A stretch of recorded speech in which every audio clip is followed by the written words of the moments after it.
fiery horse with the speed of light, a cloud of dust, and a hearty Hi-Yo Silver, the Lone Ranger.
With his faithful Indian companion Tonto, the daring and resourceful masked rider of the plains led the fight for law and order in the early western United States. Nowhere in the pages of history can one find a greater champion of justice. Return with us now to those thrilling days of yesteryear. From out of the past come the thundering hoofbeats of the great horse Silver. The Lone Ranger rides again. Come on, Silver. Let's go, big fellow. Hi-Yo Silver! Hi!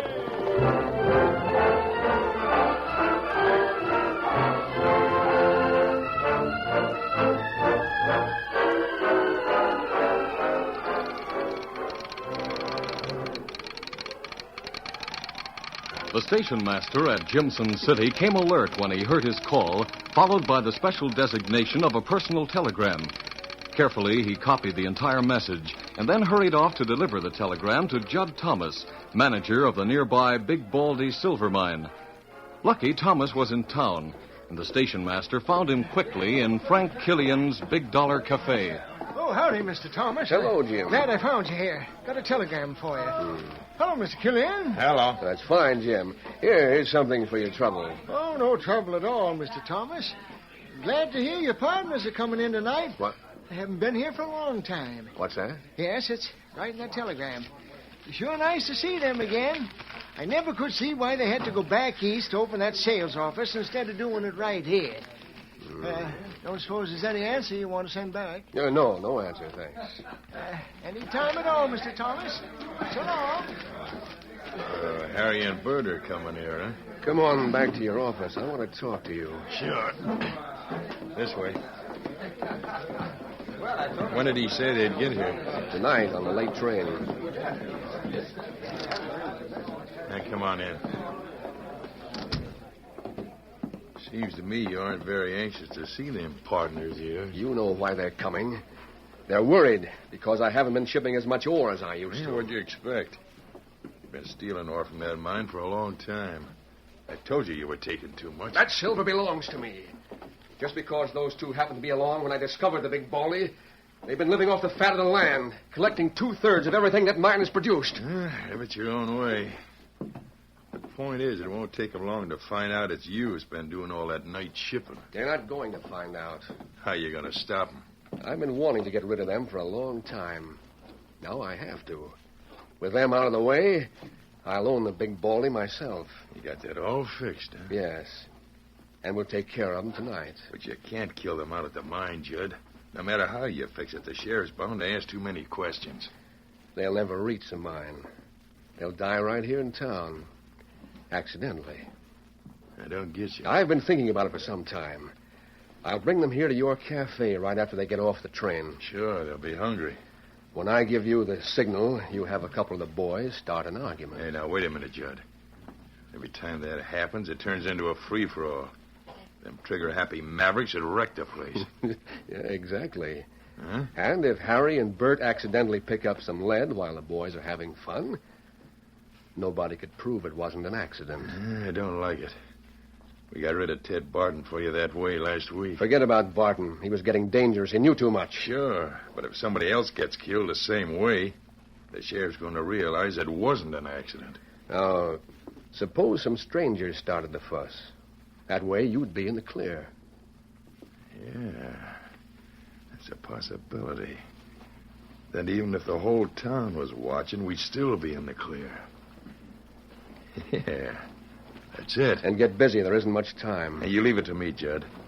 Them partners of yours are as good as dead right now.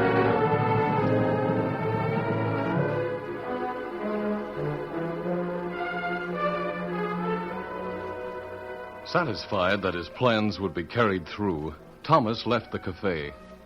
Frank Killian sat at his desk for another moment, deep in thought.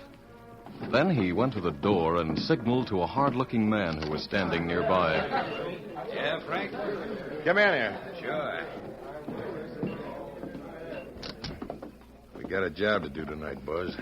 How soon can you get the boys here? Well, they won't take long. They're hanging around town somewhere. And get them in here fast. And I'll need a couple of men who aren't known around here. Anybody out there you think I can use? Well, I reckon. Usually a couple of hide cases just drifting through town. Pick out two and send them back here. I want to talk to them. What's the idea, Frank? Our boys can do anything you want. Not this time. We got some killing to do. And the boss wants it to look accidental. Oh. If a couple of outsiders got into a fight, the boys can gun down anybody they want and make it look like an accident. If we start a fracas, it'll give that nosy sheriff a chance to move in on us the way he wanted to after Barton got his. Ah, I get you. I'll be right back.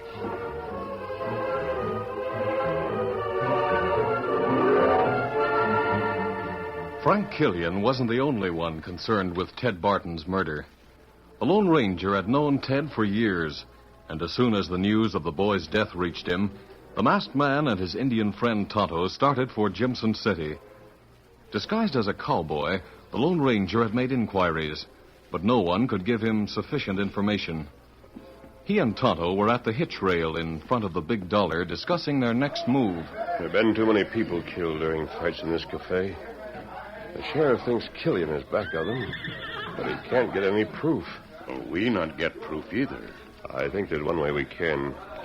You have plan, Kimosabe? Yes. I'm going to try to get a job with Killian. Perhaps I can get the evidence I want by working on the inside.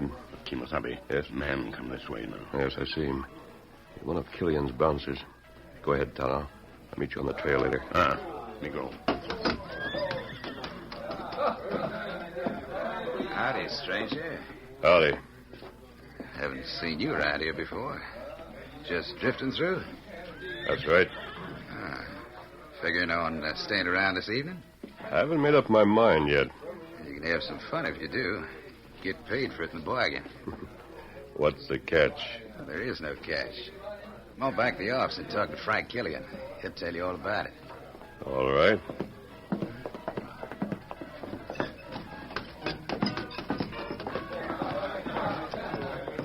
The two men threaded their way between the tables to the office.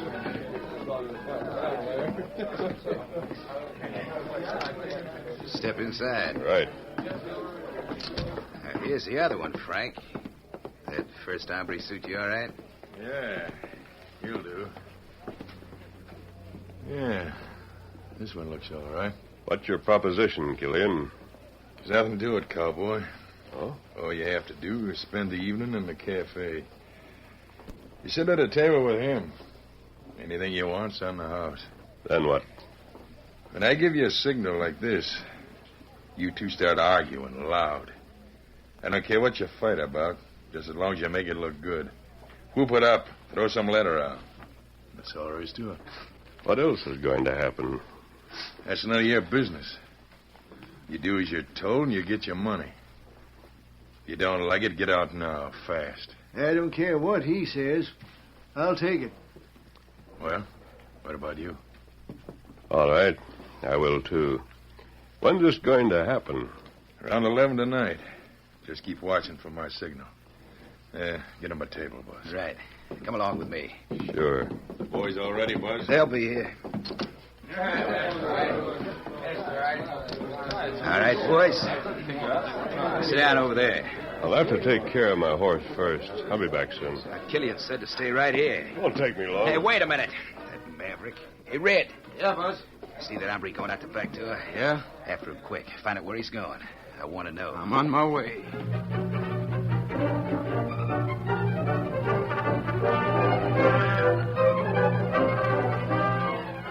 The Lone Ranger walked quickly out the back door of the cafe and then ran to the main street, staying in the shadows until he reached the sheriff's office.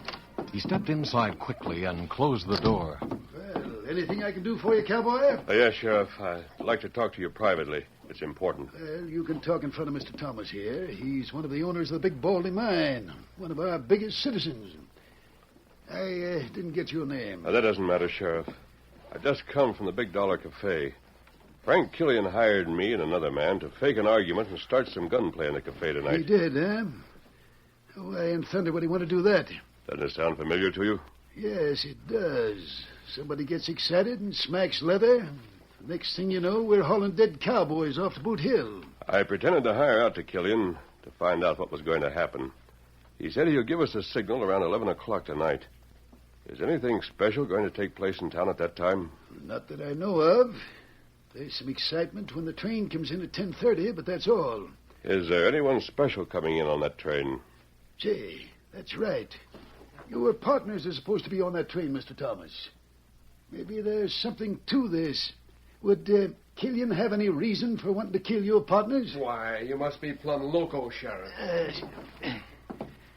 Mister, Yes? just who are you? A friend of mine thought this would be good enough for identification.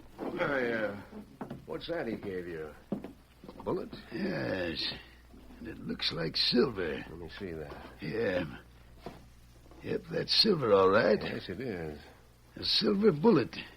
And you say a friend of yours sent it to me? Yes, I thought you'd understand. What's this all about? Why don't you lock him up and be done with it, Sheriff? A silver bullet, huh? Mm-hmm. Now, I think I'll mosey over and have a talk with Frank Killian. Thanks for the tip, mister. You staying in town? Yes, I intend to see this thing through. Good. Stop back later. I want to talk to you some more.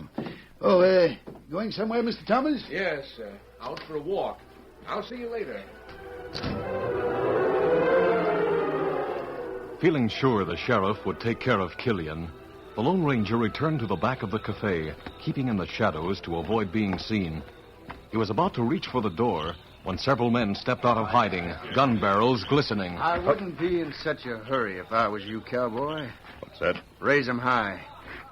You start something, you won't stand much of a chance against 6 of us. All right. What's the idea? Don't give me that. Killian told you not to leave the cafe, didn't he? Well, now the boss wants to have a little palaver with you. Get the horses, Slim. Right. Isn't Killian here in the cafe? Killian? He don't care about you now.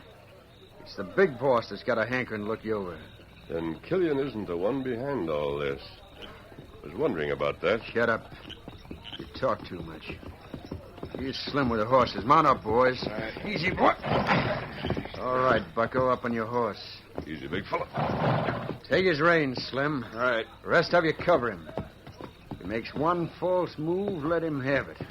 Come on, get him.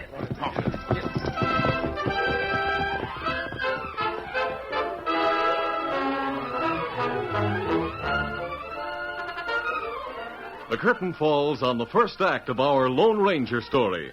Before the next exciting scenes, please permit us to pause for just a few moments.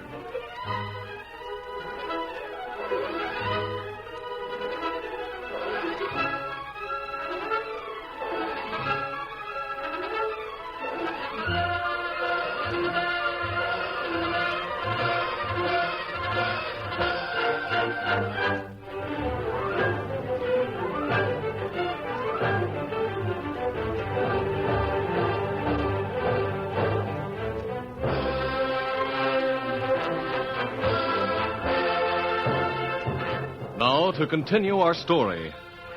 Guns half hidden but always ready, the gang led their captive out of town.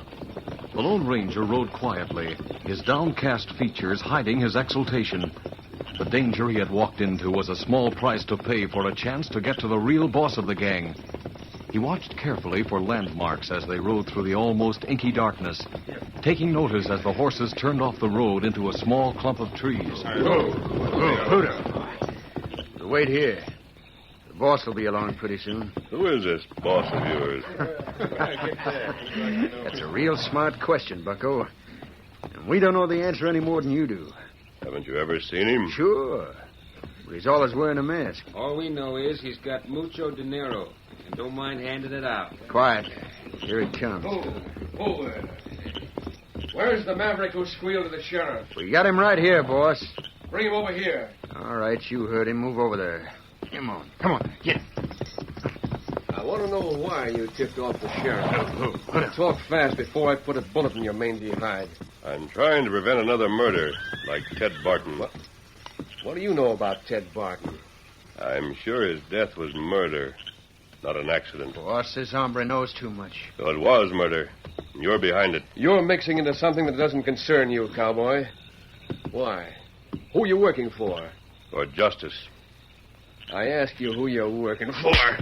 Now talk, or I'll use a gun barrel instead of my hand. You're wasting time. I told the sheriff about your plans. As soon as he finishes talking to Killian, you'll have a posse on your trail. Killian took care of the sheriff. He knocked him out and left him tied up in the back office. He'll get his dose of lead with the others tonight. What was the idea of waiting, boss? Getting rid of the sheriff? You should have done it right now. Shut up. I told you I want no gunplay at the cafe until Killian gives the signal. How about me and the boys working on this critter? We'll get the truth out of him soon enough. Oh, I'll do that myself.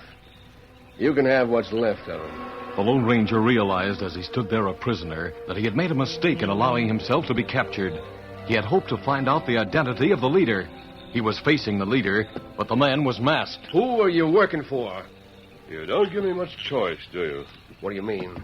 Why should I tell you when you intend to kill me anyway? There's no use fooling with him, boss. Let him have it. Oh, not yet. First, he's going to find out what it means to cross me. Tie him to that tree there. He'll talk before I'm through with him. Right, boss. The Lone Ranger knew he couldn't afford to wait any longer. As the outlaws pressed closer to carry out their leader's command, he applied sudden pressure to Silver's flanks. Instantly, the great stallion reared, hoofs slashing the air. Caught off guard, the men drew back in confusion. Before they could recover, a volley of shots poured into the little clearing. We're attacked. Take cover. As the Lone Ranger galloped out of the clearing, he saw Tonto waiting, gun still smoking. Kimasabi, this way! After him, he's got away! This way! Get him up! The two great horses sped off into the darkness, followed almost immediately by the outsmarted men. As the distance between them widened, Tonto kept searching the countryside for a landmark. Finally, he found it.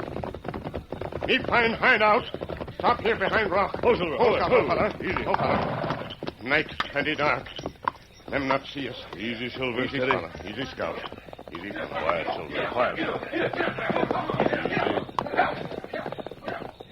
Now we'll double back before they find out we've tricked them. Come on, Silver. Get 'em up, scout. Came just in time, Tonto. Thanks. Me see you ride with men. Me follow out here. Wait for chance. When you start, me fire guns. You picked the right moment. You take plenty big chance. It was worth it. This is the gang that murdered Ted Barton. They captured the sheriff, and they're going to try to kill several men at the cafe tonight. I wish I knew why. Maybe we go back to town now. No, not yet. We'll head for the Lazy Bee Ranch first. Then we'll return to town. Come on, Silver. Get 'em up, scout.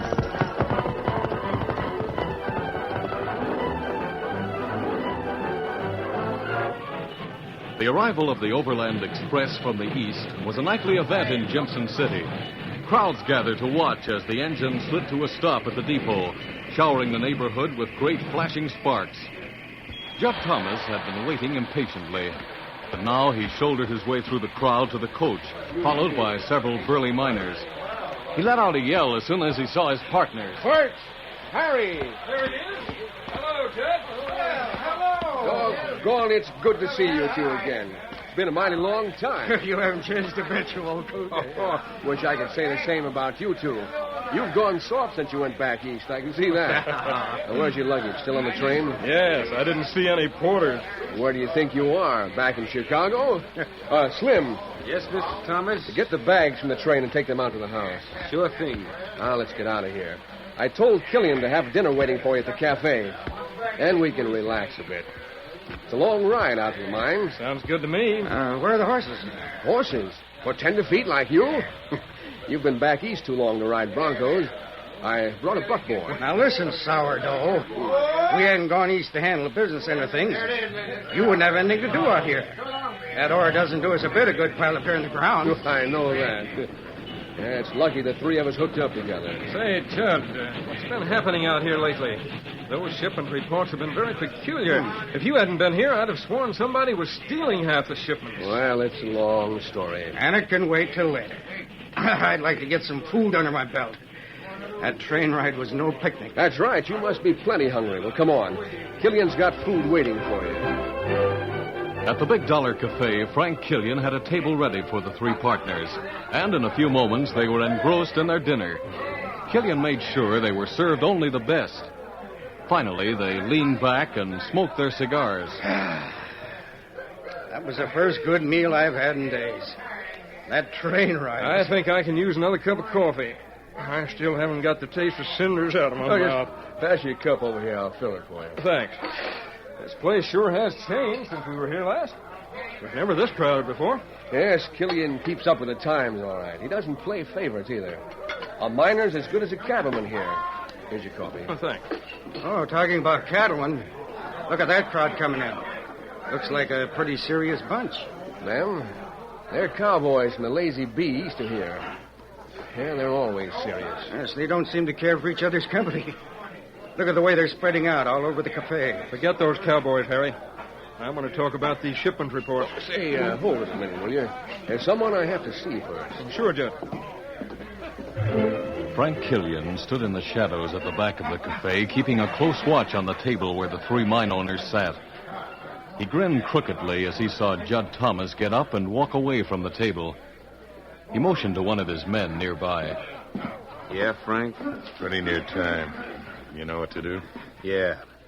When I hear the shooting out here, I kill the sheriff, then dump him out here. That's it. He's tied up in the back room. Now get busy. Right. Well, won't be long now. The boys are all set. All I have to do is give the signal. Don't move, Killian. Put a gun in your back. Masked man, how did you get in here? The back door is right behind you. Remember? Seems I came just in time. What do you want, money? No, I don't want your money. Now, don't move. Don't move those hands. Listen, you're taking a big chance. My boys could gun you down in a minute. They can't see me here in the shadows behind you, and you know it. Just stand still and you won't be hurt. I tell you, I can't. I'm late now. Late for what? The signal you're supposed to give? Signal? How did you know? You're not giving that signal, Killian. Now or later. Keep back here in the shadows. Let me go. I'll pay you anything you want. You can't buy your way out of this. Hold still. Here comes Thomas. Get rid of him. You stupid idiot. Why didn't you give that signal when you were supposed to? So you're the one who's been giving the orders here. I thought DeLay would smoke you out. Who's that? Masked man. Killian, if you double-crossed me... I swear I didn't. What was that? That fool Slim. I told him to wait until he heard the shooting starting out here. Don't move, either one of you. That wasn't Slim. All right, Tonto? Sheriff, all right, Kimasabi. The sheriff? Hey, how did You're surprised, Killian. You left the sheriff knocked out and tied up.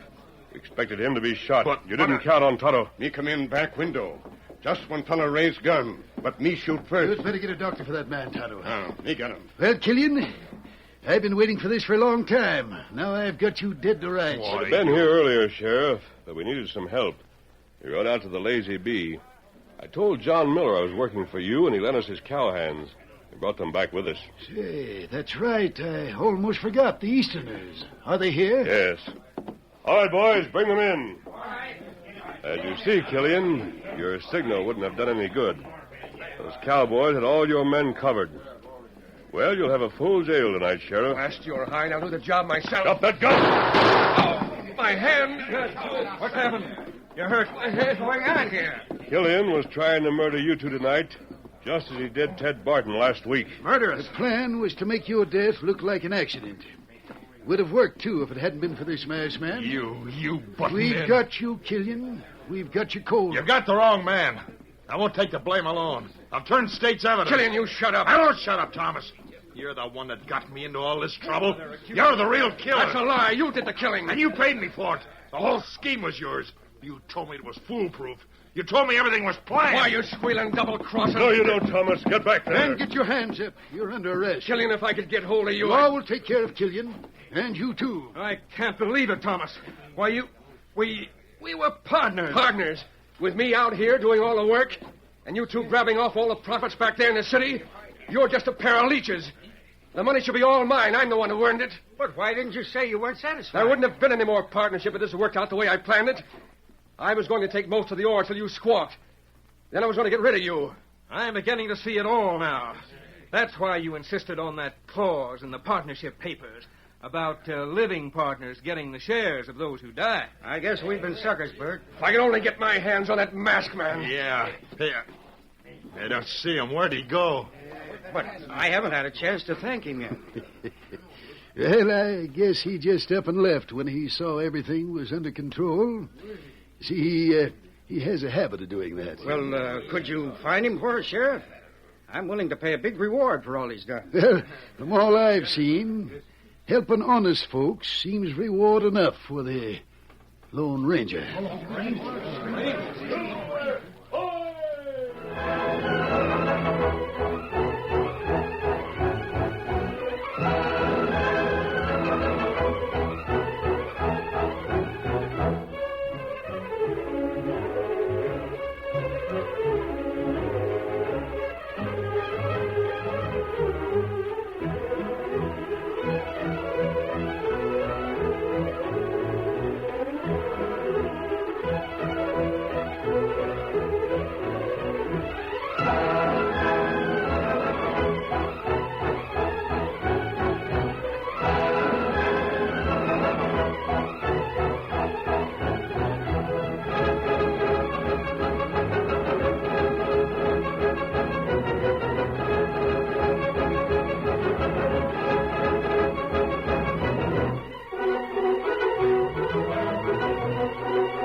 This is a feature of the Lone Ranger Incorporated, created and produced by George W. Trendle, directed by Charles D. Livingston, and edited by Fran Stryker. The part of the Lone Ranger is played by Brace Beamer.